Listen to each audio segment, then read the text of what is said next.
Bien-aimés de Dieu, shalom, shalom, que Dieu vous bénisse. C'est avec un grand et réel plaisir pour moi de vous retrouver encore une fois de plus dans ma tranche d'émission intitulée « Le bonheur dans l'adversité ». Le bonheur dans l'adversité.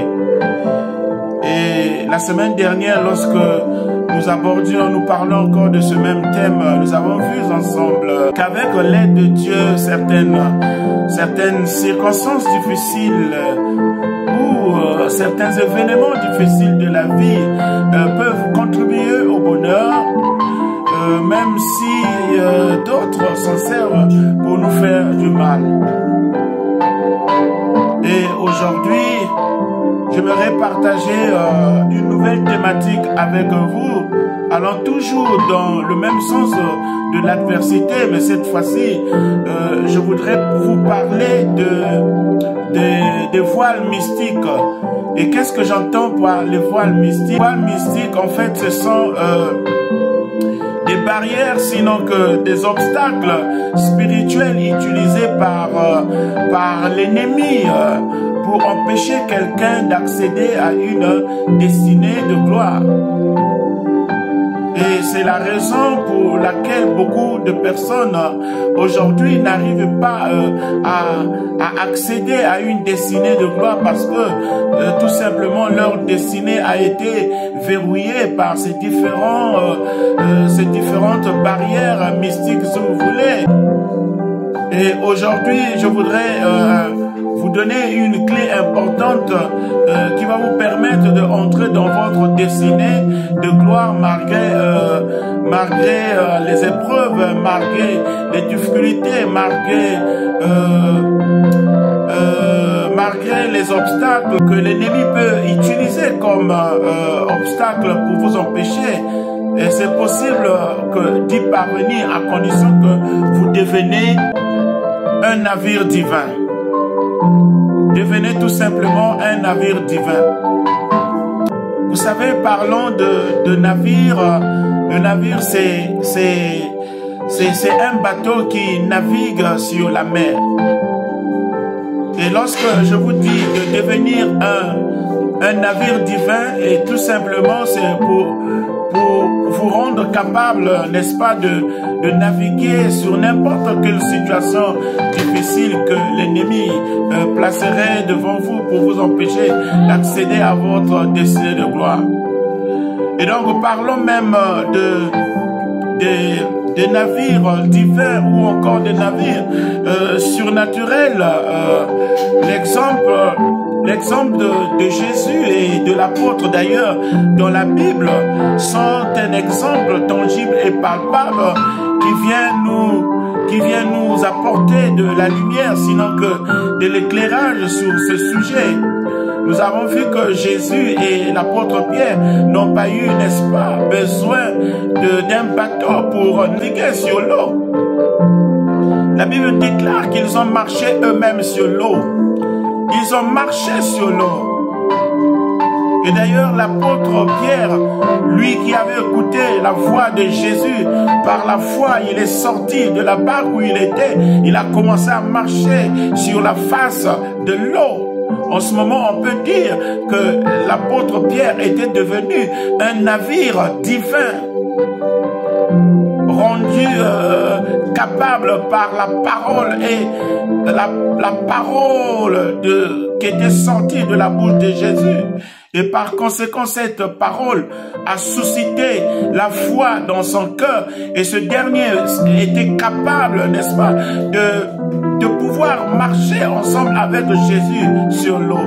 Oh, je suis en train de vouloir dire à quelqu'un qui m'entend ce matin, c'est possible de marcher sous n'importe quelle difficulté de ta vie. C'est possible de marcher sous n'importe quelle voile mystique que vos adversaires auraient placé devant vous pour vous empêcher d'accéder dans votre destinée de gloire, à condition que vous devenez un navire divin.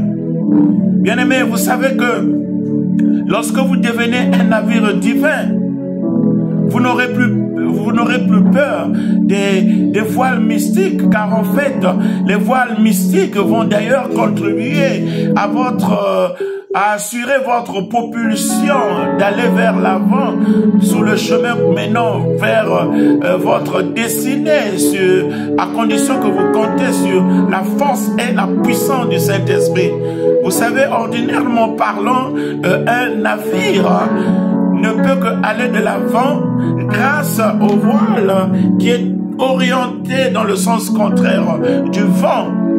Et sur l'impulsion du vent qui le pousse, le navire peut notamment se déplacer au gré du pilote qui est en train de contrôler ce navire.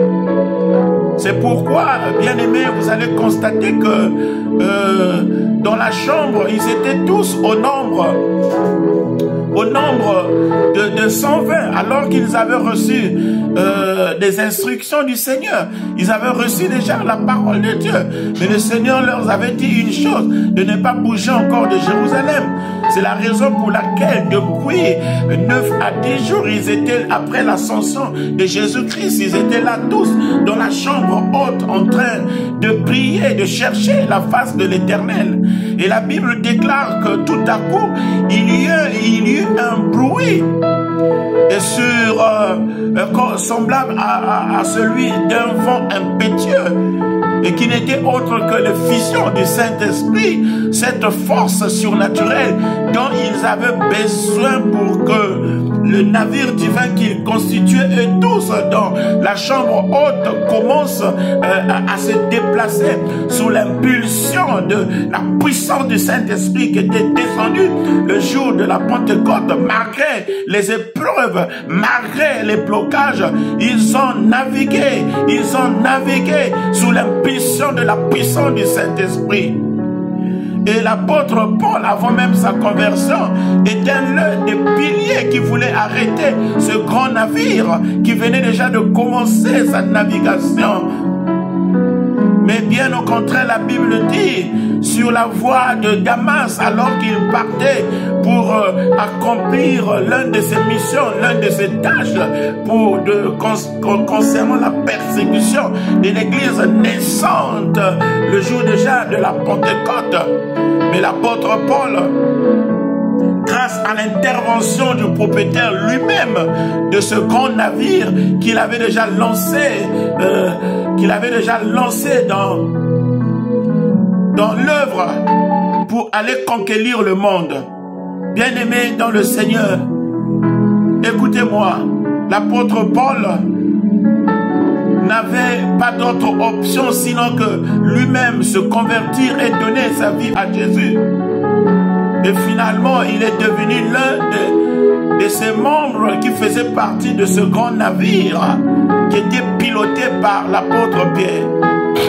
Et donc aujourd'hui, après notre nouvelle naissance, j'aimerais te dire que vous avez reçu la vie de Dieu, vous avez reçu la nature de Dieu, vous avez reçu la puissance de Dieu faisant de vous un navire divin que personne ne peut arrêter, même pas un sorcier de ta famille, même pas un magicien, même pas un occultiste, parce que la puissance de Dieu qui est derrière vous pour vous propulser d'aller vers votre destinée ne saurait vous arrêter. C'est la raison pour laquelle, encore une fois de plus, j'aimerais encore encourager quelqu'un qui est en train de passer par des moments difficiles, de se relever. J'aimerais te dire que tu es un navire divin. Quels que soient les vents, quelles que soient les tempêtes, tu vas être propulsé de l'avant à cause du Saint-Esprit qui est avec toi. Et voilà mon message, bien-aimé dans le Seigneur. En tout cas, une fois de plus, passez une très bonne journée et que Dieu vous bénisse.